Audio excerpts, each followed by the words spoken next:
நீங்கட்டும். கொல்லிமலை அரசர் வெல்வியிலோரை சென்று கண்டு வாருங்கள். அள்ளிக்கொடுக்கு மலர் என்று எல்லாரும் கூறுகிறார்கள். ஆம், நானும் கேள்விப்பட்டுள்ளேன். வீரத்திலும் கொடை தீரத்திலும் சிறந்தவர். இப்பொழுதே செல்கிறேன். சென்று வாருங்கள். தாங்கள் வரும் வழி நோக்கி எங்கள் வீடுகள் பார்த்திருக்கோம்.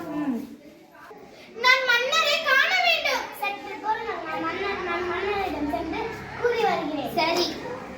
பாலே மன்னா, இசைப்பாடகர் ஒருவர் உங்களை காண வாயிலில் காத்திருக்கிறார். தடுக்காதே, அவனை விரைந்து உள்ளே அனுப்புக.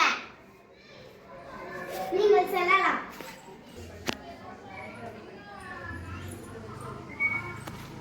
கொல்லிமலை கொற்றவா, கொடை தீரத்தின் கோமகனே, நீவி வாழ்க, உமது படை வாழ்க.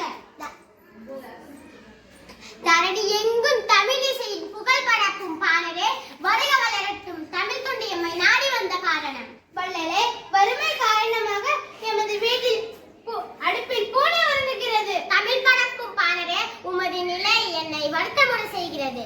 உணவின்றி என் மனைவி மெலிந்து கிடக்கிறார். பிள்ளைகளோ காற்று உண்டு கண்ணீர் உயிரை தேங்கியபடி இருக்கின்றன. கலக்கம் வேண்டாம் பாணரே, உம் வறுமையை போக்குவது எனது பொறுப்பு. மரம் பழுத்து எல்லோருக்கும் பயன் தருவது போல எம் துயர் துடைத்த உலகங்கள். ஆகட்டும் பாணரே.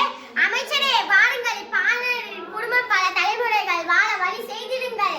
ஆகட்டும் அரசே, தங்கள் ஆணைப்படியே செய்கிறேன். பொற்காசுகளை அள்ளித்தருக, அணிமணிகளோடு யானைகளையும் அனுப்பிடுக, பற்பல பரிசுகளை வேலைகளில் நிறைந்து அனுப்பிடுக. தங்கள் ஆணைப்படி அனைத்தையும் அனுப்பி வைக்கிறேன் அரசே.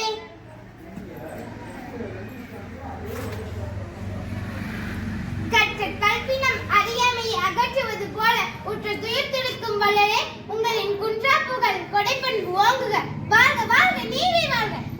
போய் வாரும் பாணரே, நீரும் உமது சுற்றத்தாரும் குறைவின்றி நீடொளி வாழ்க. வாழ்க வாழ்க, நீவி வாழ்க. வாழ்க வாழ்க, நீவி வாழ்க. வாழ்க வாழ்க, நீவி வாழ்க.